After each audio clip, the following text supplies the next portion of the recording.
Over the past 50 years, 3,000 ships and 100 planes have gone missing in a mysterious stretch of water in the Atlantic Ocean. Ships have gone missing, planes have gone missing. Known as the Devil's Triangle. A source of intrigue, legend, and fear. This is the Bermuda Triangle. साल 1945 5 दिसंबर को 2:10 पर navy के 5 विमान Florida से take up करते हैं। इस उड़ान का नाम दिया जाता है फ्लाइट 19, अपना 3 घंटे का रूटीन शेड्यूल पूरा करने के लिए।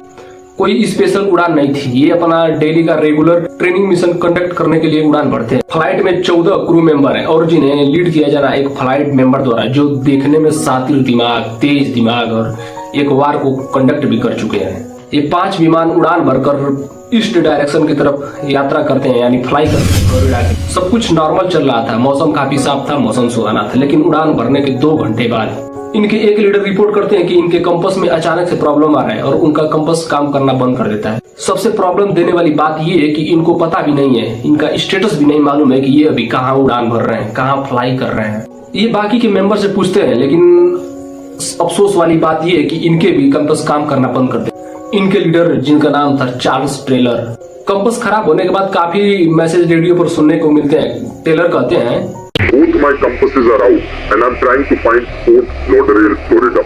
I'm over land but it's broken. I'm sure I'm in the Keys but I don't know how far down and I don't know how to get to Fort Lauderdale.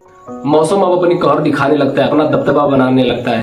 शाम के 4:56 पर Taylor को लगता है कि उनका प्लेन एक्चुअली मैक्सिको के ऊपर पहुंच चुकी है, इसलिए हमें ईस्ट डायरेक्शन की तरफ उड़ान भरना चाहिए वापस फ्लोरिडा जाने के लिए। और अपने सारे प्लेन को कमांड देते हैं कि ईस्ट डायरेक्शन में फ्लाई किया जाए वापस फ्लोरिडा जाने के लिए। लेकिन कुछ फ्लाई में थोड़ा थोड़ा कंपास काम कर रहा था। उनको लगता है कि एक्चुअली में हम ईस्ट दिशा के ही तरफ हैं, हमें वेस्ट दिशा की तरफ यात्रा करना चाहिए वापस फ्लोरिडा जाने के लिए। ऑर्डर के एकदम बाद उनके एक मेंबर से रेडियो पर मैसेज सुनने को मिलता है टेलर द्वारा, Damn it, if we could just fly west, we would get home. Head west, damn it. बाकी के क्रू मेंबर को शक है, उन्हें वेस्ट की तरफ ही यात्रा करना चाहिए वापस फ्लोरिडा यानी घर जाने के लिए। मौसम अपना दबदबा बनाता जाता है, सूरज अपना उजाला छिपा लेता है, चारों तरफ अंधेरा हो जाता है। ये माना जाता है कि उस समय की सिचुएशन जो थी एक्चुअली में 370 किलोमीटर दूर थी फ्लोरिडा से ईस्ट डायरेक्शन की तरफ। शाम के 7:04 पर टेलर द्वारा एक आखिरी मैसेज आता है रेडियो मीटर पर, Planes close up tight. We'll have to ditch unless landfall. We all go down together. इसके बाद ये प्लेन हमेशा के लिए गायब हो जाता और आज के दिन तक हमें इस प्लेन के बारे में नहीं मालूम कि इनके साथ आखिर एक्चुअली में हुआ क्या। फ्लाइट 19 के गायब होने के बाद एक सर्च रेस्क्यू ऑपरेशन चलाया जाता है और मलिनर टेक ऑफ करता है। 13 क्रू मेंबर के साथ ये सर्च करने निकलता है, लेकिन अफसोस की बात ये कि इस 13 मेंबर के साथ ये भी गायब हो जाता है। पहले तो फ्लाइट 19 के 14 मेंबर गायब, अब इस सर्च रेस्क्यू मलिनर के 13 लोग गायब। और इसके बाद एक और सर्च रेस्क्यू ऑपरेशन चलाया जाता है, उस जमाने का सबसे लार्जेस्ट सर्च रेस्क्यू ऑपरेशन।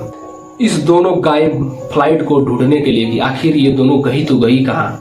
लेकिन अफसोस की बात ये है कि उनका कोई फ्लाइट का कोई पार्ट नहीं मिलता है, मनुष्य का कोई अंग तक नहीं मिलता है कि ये गए तो गए कहाँ। जिस एरिया में ये पायलट, ये प्लेन, ये लोग गायब हुए, उस एरिया को हम बरमूडा ट्रायंगल के नाम से जानते हैं, पहचानते हैं, याद रखते हैं, बरमूडा ट्रायंगल। इस बरमूडा ट्रायंगल के बारे में बहुत से इतिहासकार, बहुत से वैज्ञानिक अपना अपना विचार प्रस्तुत करते हैं। बरमूडा ट्रायंगल का पार्ट 1, एक अनसुलझी कहानी, द बरमूडा ट्रायंगल।